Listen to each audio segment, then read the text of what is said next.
So here we have the Mercedes-Benz SL 63 AMG convertible on a 59 plate. I'm going to start off by showing you around the outside of the car, and then we'll hop in and run through some controls on the inside. But from the outside you can see it's a two-door car with those black AMG alloy wheels. We're going to start off inside the boot, and then we'll work our way around the rest of the car from there. As we approach the back of the car, you can see that given that it's a convertible, we have plenty of boot space. So we have the whole area down the bottom there, and the roof itself will also raise slightly to allow you to lift this section to give you even more space should you need to. Okay, so we're just going to work our way back round to the front of the car, and then we'll hop in and run through some controls there.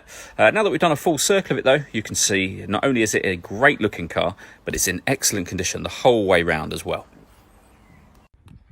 Just briefly before we climb in, I think it's well worth seeing the interior from this exterior point of view. You get full leather seats, as you can see. There's plenty to run through on the dashboard, so let's hop in and we'll do that now. Okay, now that we're inside the car, we're going to start with the dials. On the left-hand side, we have the coolant temperature gauge. Then we have the speedometer, followed by the rev counter and the fuel gauge over on the right-hand side. Within the speedometer, you can see the total miles of the car, which is 76,241.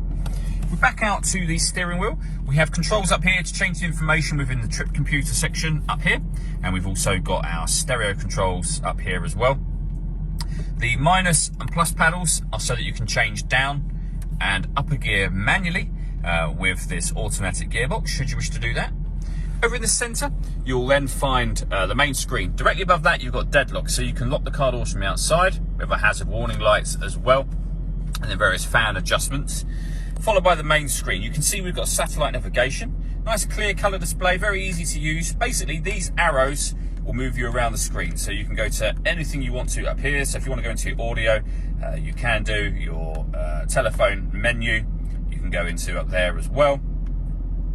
Or you can use the buttons, so telephone, for example, navigation, radio, your CD player, all from up there if you'd rather. We have the main volume for the stereo here.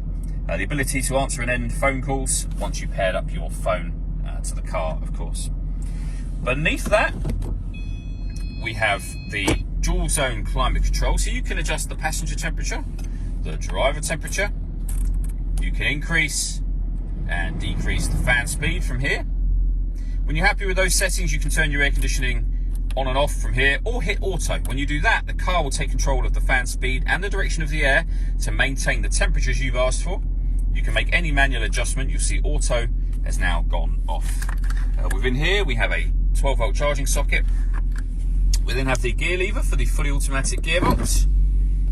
We have various adjustments for the vehicle's suspension, sport mode, AMG mode, for example, and then adjustments for your door mirrors just here. Finally, this button will operate the roof, which I will show you now. Okay, so we start off by raising the button up that I showed you. Keep it held up, and the roof operation will begin. You'll see the tailgate will open first of all. The roof will then fold back into that very quickly. And that is it, done. As I say, it doesn't take long at all. It's now fully complete. All that leaves me to say is thank you for taking the time to watch this video. If you'd like to come and see the car in person and have a test drive, please feel free to give us a call here at West Horsley Motors. We'd love to hear from you soon.